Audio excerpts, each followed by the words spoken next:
బాలీవుడ్ నటుడు గోవిందాకు బుల్లెట్ గాయమైంది. ఇంట్లో gun miss fire అయ్యింది. ఇక గోవిందా కాల్లోకి బుల్లెట్ దూసుకెళ్లింది.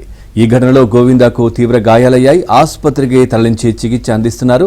తెల్లవారుజామున 4:30 గంటల సమయంలో ఘటన జరిగినట్లు తెలుస్తా ఉంది. ఇక ప్రస్తుతం గోవిందా ఆరోగ్య పరిస్థితి నిలకడగా ఉందని వైద్యులు తెలిపారు. ఓవరాల్గా ఈ అంశానికి సంబంధించి మరింత సమాచారాన్ని మా ఫిల్మ్ కరెస్పాండెంట్ సృజన్ అందిస్తారు. సృజన్, పూర్తి డీటెయిల్స్ ఏంటి?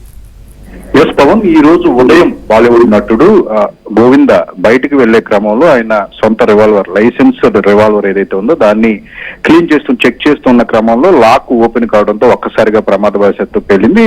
వెంటనే బుల్లెట్ ఆయన కాల్లోకి చొచ్చుకువెళ్ళడం జరిగింది. వెంటనే కుటుంబ సభ్యులు సమీప క్రిటికేర్ ఆసుపత్రికి గోవిందాను తరలించడం జరిగింది. అక్కడ డాక్టర్స్ బుల్లెట్ ను తొలగించారు. ప్రస్తుతానికైతే ఎలాంటి ఇబ్బంది లేదు, ఆయన ఆరోగ్యం నిలకడగా ఉంది, ఎలాంటి ప్రమాదం లేదు, అపాయం కూడా లేదని చెప్పేసి చెప్పడం జరిగింది. అయితే ఘటన సంబంధించి పోలీసులు దర్యాప్తు చేపడుతూ ఉన్నారు. లైసెన్స్ రివాల్వర్ ఏదైతే ఉందో దాన్ని సీజ్ చేయడం జరిగింది. ఘటన ఎలా జరిగింది, ఎన్ని గంటలకు జరిగింది అనే వివరాలన్నీ తెలుసుకుంటూ ఉన్నారు. ప్రమాదవశాత్తు పేలిందని చెప్పేసి ఇప్పటికే పోలీసులకు సమాచారం అందించిన నేపథ్యంలో పూర్తి స్థాయిలో పోలీసులు తమదైన శైలిలో దీనికి సంబంధించిన దర్యాప్తును అయితే కూడా స్టార్ట్ చేయడం జరిగింది.